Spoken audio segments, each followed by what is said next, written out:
Oke, halo, aku Eja, aku anak gizi. Hari ini kita akan belajar bersama tentang nutrien analisis atau analisis zat gizi dengan tema halal test. Kita mulai ya. Di dalam Islam, konsumsi makanan yang halal itu sudah banyak tertulis di Al-Quran. Salah satu contohnya adalah surat Al-Baqarah ayat 168 yang artinya, hai sekalian manusia, makanlah yang halal lagi baik dari apa yang terdapat di bumi, dan janganlah kamu mengikuti langkah-langkah syaitan, karena sesungguhnya syaitan itu adalah musuh yang nyata bagimu. Jadi, di dalam Islam, makanan halal berarti makanan dan minuman yang diizinkan dikonsumsi oleh umat muslim. Kemudian konsep ini bukan hanya tentang jenis makanannya saja, tetapi juga bagaimana makanan itu disiapkan dan juga diproses. Kemudian, dengan semakin kompleksnya rantai pasokan makanan secara global, produk makanan seringkali mengandung bahan-bahan yang sulit diidentifikasi asalnya, yang membuat uji halal menjadi krusial. Karena hal itu adalah salah satu cara bagi umat muslim agar dapat mendapatkan makanan yang halal.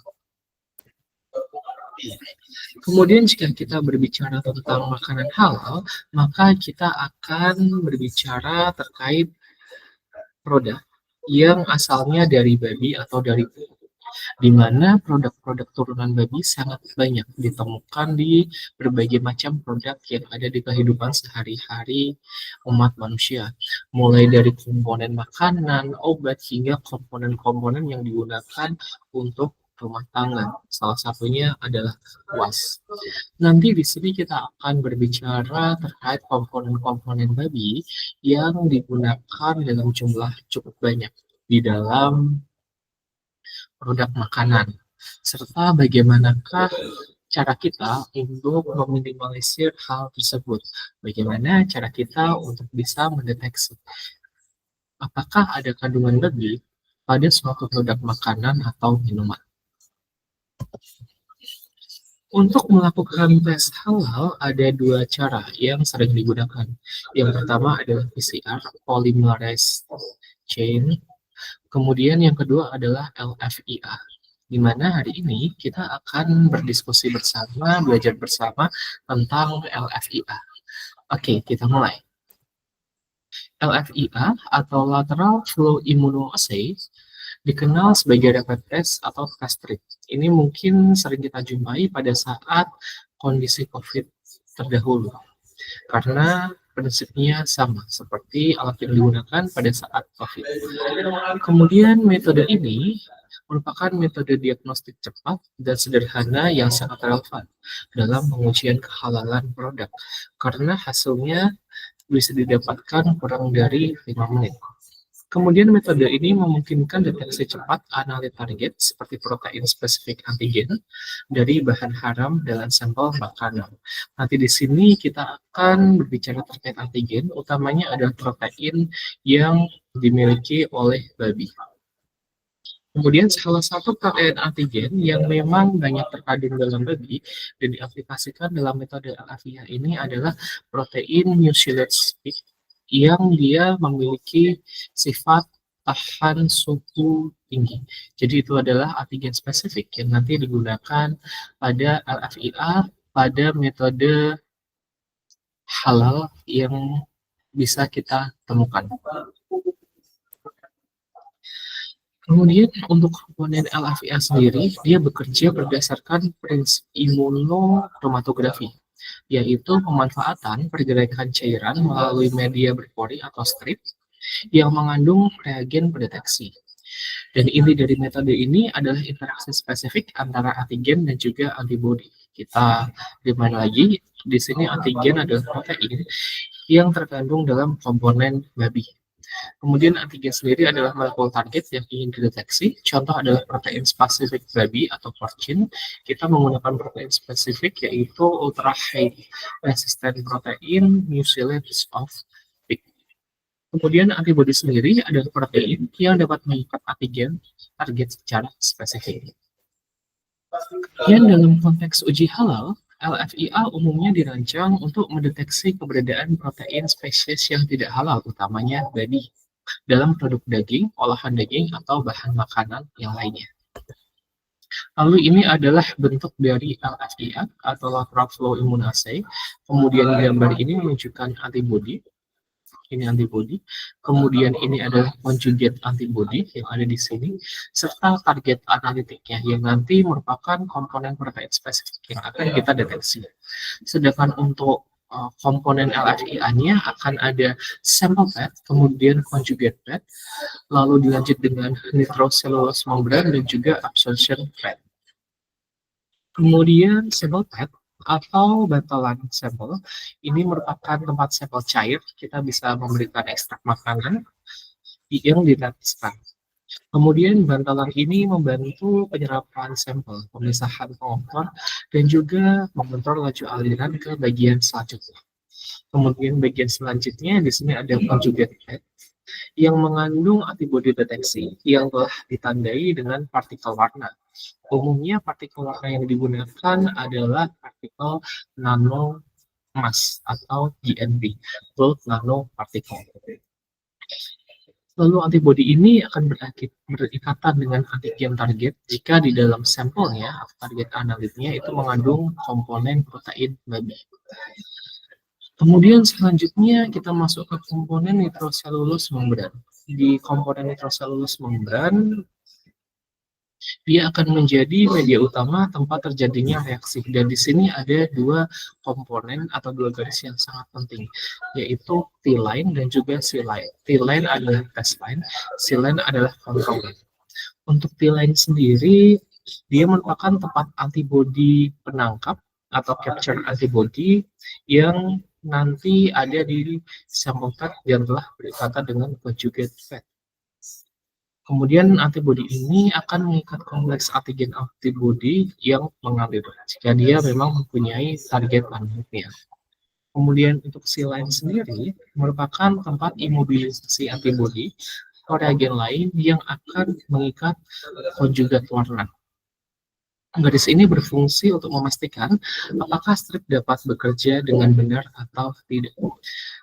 Nantinya jika semisal kontroler tidak memiliki warna, maka kita bisa mengartikan bahwa tes yang dilakukan tidak berjalan dengan baik dan harus diulang. Dan yang terakhir ada komponen absorption pad. Di sini berfungsi untuk menyerap kelebihan cairan, menjaga aliran kapiler yang seragam, serta mencegah arus balik. Sehingga harapannya adalah sampel yang diteteskan di awal dia akan terus maju ke depan dan tidak akan kembali lagi, yang akan menyebabkan error di dua komponen ini. Kemudian ini adalah mekanismenya. Yang pertama, sampel berisi antigen ditempatkan pada sampel pad di sini. Lalu sampel bergerak melalui conjugate pad, melarutkan conjugate berwarna. Di sini isinya adalah antibodi deteksi dengan GNP, gold nanoparticle, yang ini. Lalu jika antigen target, misalnya protein babi ada di dalam sampel, maka ia akan berkaitan dengan antibodi deteksi GNP, serta membentuk kompleks antigen antibodi berwarna, yang ini. Ini yang dia mulai berikatan. Kemudian kompleks antigen antibodi ini dia akan terus bergerak secara kapiral menuju nitrocellulose membran yang di bagian sini. Dia setelah berikatan di sini dia akan bergerak. Kemudian saat mencapai garis T, maka antigen akan terjepit di antara antibodi dan juga antibodi penangkap, sehingga penumpukan kompleks berwarna ini menghasilkan garis visual yang berwarna. Jika dia memang positif babi, nanti di sini akan muncul garisnya. Kemudian setelahnya komponen-komponen lain akan terus melaju ke garis C, di mana sisa conjugate berwarna, baik yang berikatan dengan antigen maupun yang bebas, terus mengalir, dan di sini reagen pada garis C dia akan menangkap conjugate tersebut dan hasilnya akan selalu menghasilkan garis warna. Jadi untuk mengetahui komponen tersebut mengandung babi atau tidak, kuncinya ada di garis T. Karena garis C ini adalah kontrol yang dia pasti akan selalu menimbulkan warna. Lalu ini adalah advantage dan disadvantage dari metode LFIA. Plusnya, positifnya, dia itu cepat karena hasil bisa didapatkan kurang dari 5 menit. Kemudian dia user friendly karena bisa digunakan oleh semua orang.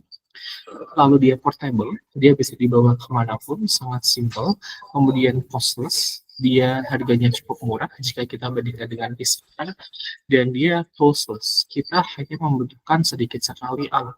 Beda seperti PCR yang nanti kita akan membutuhkan banyak alat dan juga reagen yang diperlukan.